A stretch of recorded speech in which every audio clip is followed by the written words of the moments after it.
Developer এবং ভূমি মালিকের মধ্যে যদি কোনো বিরোধ হয় তাহলে সেটি কিভাবে নিষ্পত্তি করবে? আইনে যেটি বলা হয়েছে, প্রথমত তারা আলাপ আলোচনার মাধ্যমে নিজেদের মধ্যে আলাপ আলোচনার মাধ্যমে সেটিকে নিষ্পত্তি করার চেষ্টা করবে।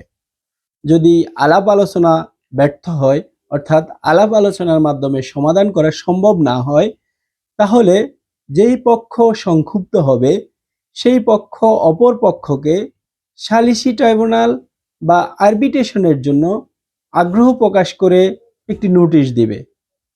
নোটিশ প্রাপ্তির ৩০ দিনের মধ্যে, অর্থাৎ নোটিশ দেওয়ার ৩০ দিনের মধ্যে আরবিট্রেশন ট্রাইব্যুনাল বা সালিসি ট্রাইব্যুনাল গঠন হবে।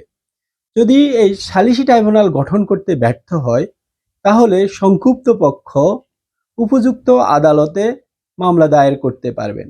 উপযুক্ত আদালত বলতে যে কোনো প্রথম শ্রেণীর ম্যাজিস্ট্রেট আদালত অথবা মেট্রোপলিটন ম্যাজিস্ট্রেট আদালত।